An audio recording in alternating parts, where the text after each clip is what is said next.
여러분 안녕하세요. 찾아가는 새벽기도 시카고 예수사랑교회 조선영 목사입니다. 오늘도 어김없이 찾아오시는 주님의 은혜와 평강이 저와 여러분의 삶의 종일 풍성하기를 기도합니다. 찾아가는 새벽기도는 연합감리교회 묵상지 기쁨의 언덕으로를 말씀 본문으로 사용하고 있습니다. 오늘 말씀은 예레미야 32장 6절에서 10절 말씀입니다. 제가 읽어드리지요. 예레미야가 이르되 여호와의 말씀이 내게 임하였느니라. 이르시기를 보라, 내 숙부 살룸의 아들 하나멜이 내게 와서 말하기를 너는 아나돗에 있는 내 밭을 사라. 이 기업을 물을 권리가 내게 있느니라 하리라 하시더니 여호와의 말씀과 같이 나의 숙부의 아들 하나멜이 시위대 뜰 안 나에게 와서 이르되 청하노니 너는 베냐민 땅 아나돗에 있는 나의 밭을 사라. 기업의 상속권이 내게 있고 물을 권리가 내게 있으니 너를 위하여 사라 하는지라.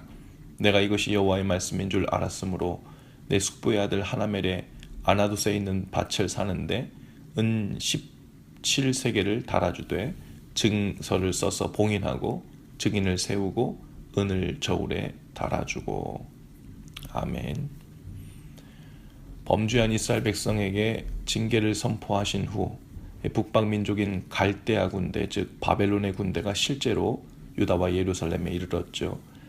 유다와 예루살렘의 멸망이 점차 임박하고 있었습니다. 그러나 그들은 이 심판의 때에도 회개로 나가지 않았습니다. 시드기야 왕 11년에 모든 것이 황폐해졌죠. 그리고 오늘 본문은 이 시드기야 왕 10년에 이루어진 일에 대한 기록입니다. 바벨론 군대의 왕은 이미 예루살렘을 침략했고 강력한 기세로 포위망을 좁혀오고 있었습니다. 유다의 왕은 예레미야를 왕의 궁중에 있는 감옥에 가둡니다. 더 이상 예언을 하지 못하게 하려고 한 거죠. 그들은 자신이 하나님 앞에서 범죄하여 이러한 심판의 날이 이른 것을 알지 못하고 오히려 심판을 예언한 기분 나쁜 예레미야에게 책임을 물어 감옥에 가둬버린 것이죠. 예레미야가 감옥에 갇혀 있을 때 가까운 친척으로부터 자기 토지를 구입하라는 제안을 받습니다. 이제 전 국토가 갈대아 군대에 의해 황폐해질 것이고 그들의 수중에 들어가게 될 것은 불보듯 뻔한 일인데 이상하게도 예레미야는 그 제안을 받아들입니다. 그 토지를 사는 일이 하나님의 뜻임을 알았기 때문이죠. 겉으로 보기엔 그저 돈을 낭비하는 것처럼 보일지라도 예레미야는 그 뜻에 순종했습니다. 그렇다고 예레미야가 전쟁의 혼란을 틈타 헐값에 땅 투기를 하려는 것도 아니었죠. 베냐민 지파의 기업 물을 권리가 예레미야에게 있었습니다. 기업 물을 권리란 하나님께서 각 지파에게 분배해 주신 땅을 사고 팔 때 다른 지파 사람들에게 팔지 못하게 해서 각 지파에게 주신 그 기업의 땅이 그대로 유지되도록 하신 율법입니다. 예레미야는 이제 땅을 팔 수밖에 없는 형편에 놓인 같은 지파의 사람에게서 그 땅을 사 주어야만 하는 그 기업 물을 권리가 있었던 겁니다. 예레미야는 땅값을 지불함에 있어서도 정직했고 정확했습니다. 은 17세겔을 저울에 달아 주었다고 했죠. 그리고 그 토지 매매 문서를 증인 앞에서 기록했고 임봉했습니다.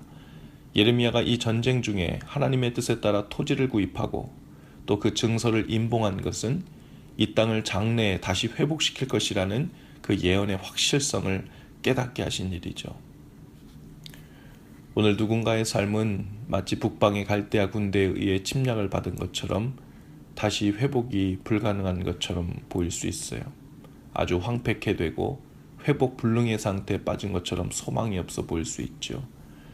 그래서 아무런 일에도 소망을 두지 못하고 두 손 두 발 다 놓고 멍하니 있을 수 있습니다. 모든 것이 다 무너져버린 소망 없는 이때 어떤 일들을 벌이고 시작할 수 있을까? 도대체 그 어떤 일들이 의미가 있을까 하는 생각도 들 수 있죠. 그러나 예레미야에게 주셨던 회복의 약속이 오늘 우리에게도 있습니다. 하나님께서 우리를 징계하시는 이유는 멸망케 하시려는 것이 아니라 깨닫고 돌이켜 다시 주님을 향하게 하기 위함입니다. 호세아 6장 1절의 말씀입니다. 오라, 우리가 여호와께로 돌아가자. 여호와께서 우리를 찢으셨으나 도로 낫게 하실 것이요 우리를 치셨으나 싸매어 주실 것임이라. 다시 회복해 하시는 하나님을 믿는 사람은 그냥 넋놓고 기다리고만 있는 사람이 아니죠. 그날의 회복의 약속을 신뢰하는 사람은 마치 회복의 날이 임한 것처럼 오늘을 반응하며 삽니다. 이미 회복의 날이 이른 것처럼 우리가 마땅히 해야 할 일을 하는 거예요. 우리의 마음을 새롭게 하고 정돈하고 회복해 하신 날을 맞을 준비를 하는 것입니다. 예레미야가 전쟁 중에 밭을 사는 의무를 성실하게 이행했듯이 오늘 우리에게 명하시는 그 일상의 일들을 성실하게 감당하는 것이 중요하고 믿음의 행위입니다. 그것은 오늘 우리가 당한 어려움과 고난이 아무렇지도 않아서가 아니라 다시 싸매시고 고쳐주실 주님을 신뢰하기 때문이죠. 회복을 약속하신 주님의 뜻대로 오늘 하루 그 기쁨과 소망의 증거가 우리 삶의 구석구석에서 정직하고 진지하게 보여져 나오기를 주님의 이름으로 축복합니다. 기도합시다. 주님, 우리의 죄로 인해 징계를 명하셨으나 다시 싸매어 주시고 회복시켜 주신다는 약속의 말씀을 기억합니다. 징계를 만날 때 회개함으로 대하게 하시고 회복을 위한 주님의 선하심과 인자하신 손길을 믿고 오늘을 성실하게 그리고 진지하게 반응하며 살게 하옵소서.